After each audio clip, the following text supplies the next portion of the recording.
அனைவருக்கும் வணக்கம். நாம் இந்த பகுதியில் ரேஷியோ விகிதாச்சாரம் கண்டுபிடிக்கிற சம்மில் அடுத்த மாடல், போன தடவை ஒரு மாடல் பார்த்தோம், இந்த தடவை அடுத்த மாடல் பார்ப்போம்.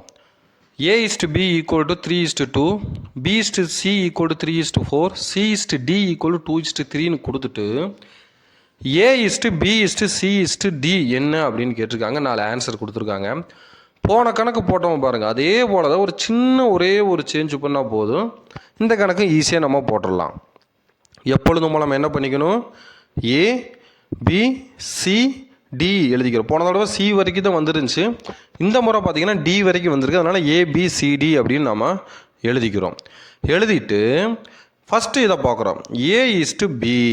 அப்போ ஏக்கு சமமானது 3, பிக்கு சமமானது 2. அப்போ ஏக்கு கீழே 3ன்னு பிக்கு கீழே 2ன்னு எழுதிக்கிறோம். பாருங்கள், ஏக்கு கீழே என்ன இருக்குதோ அதைத்தான் எழுதணும், பிக்கு அதைத்தான் எழுதணும். அடுத்து B/C அப்படின்னு கொடுத்துருக்காங்க. அப்போ பிக்கு கீழே 3ன்னு சிக்கு கீழே 4ன்னு எழுதணும். ஒரே நேராக எழுதிக்கணும். சி மேலே வேக்கண்டாக இருக்கணும், அங்கே போய் எழுதிடக்கூடாது, அதுக்கு நேராகவே எழுதிக்கணும். இப்போ 3, 4 எழுதியாச்சு. அடுத்து C/D. சிக்கு 2, டிக்கு 3. அப்போ சிக்கு கீழே, அதாவது 4க்கு கீழே 2, அதுக்கு நேராகவே என்ன எழுதிக்கணும், டிக்கு கீழே 3ன்னு எழுதிக்கணும். இப்போ பார்த்தீங்கன்னா போன கணக்கு போலவே தான். இப்போ சி ஒரு நம்பர் இல்லை அப்படின்னா பியில் இருக்கிற நம்பர் எழுதணும்ல, அதே மெத்தட் தான் இங்கேயும். சிலையும் டிலையும் நம்பர் இல்லை. அப்போ ஃபஸ்ட்டு என்ன, சிக்கு பக்கத்தில் இருக்கிறது 2, அந்த 2 என்ன பண்ணணும், சிக்கு கீழேயும் டிக்கு கீழேயும் எழுதிக்கணும். பாருங்கள், சரிங்களா, புரியுதா? அடுத்தது என்ன வேக்கண்டாக இருக்குது, டி வேக்கண்டாக இருக்குது. பாருங்கள், டி வேக்கண்டாக தான். டிக்கு பக்கத்தில் சி என்ன இருக்குது, 4 இருக்குது, அந்த 4 எழுதிக்கிறோம். அடுத்து இங்கே வாங்க, ஏ வேக்கண்டாக இருக்குது, பியில் என்ன இருக்குது, 3 இருக்குது, அந்த 3 எழுதிக்கிறோம். இங்கே சியில் 2 இருக்கிறனால 2 பக்கம் 2, 2ன்னு எழுதிக்கிறோம். போன கணக்கு போலவே தானுங்க. அப்படி என்ன பண்ணுவோம், டோட்டலாக மல்டிபிள் பண்ணணும். போன தடவை என்ன பண்ணோம், 2 நம்பர் தான் வந்துச்சு, ஈஸியாக மாட்டோம். இந்த 3 வந்துருக்குது. 3, 9, 9, 2, 18. ஃபஸ்ட்டு ஏவில்.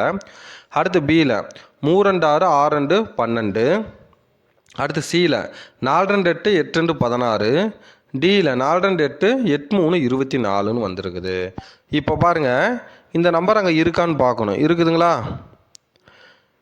இருந்தால் அப்படியே வச்சுக்குவோம். இல்லை அப்படின்னா ஒரே நம்பரால் டிவைட் பண்ண முடிஞ்சால் நம்ம டிவைட் பண்ணி காட்டணும்.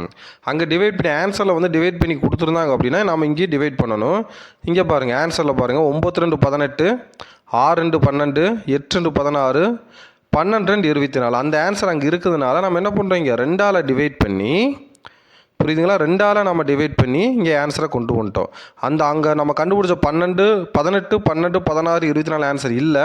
அது எல்லா நம்பருமே 2ஆல் டிவைட் ஆகிறதுனால நம்ம எல்லா நம்பருமே என்ன பண்ணுறோம், 2ஆல் டிவைட் பண்ணி இங்கே நம்ம ஆன்சர் கொண்டு வந்திருக்கிறோம். புரியுதுங்களா? அப்போ 18 2ஆல் டிவைட் பண்ண 9, 12 2ஆல் டிவைட் பண்ண 6, 16 2ஆல் டிவைட் பண்ண 8, 24 2ஆல் டிவைட் பண்ணால் 12. நமக்கு தேவையான ஆன்சர் கிடச்சிருச்சு. நன்றி.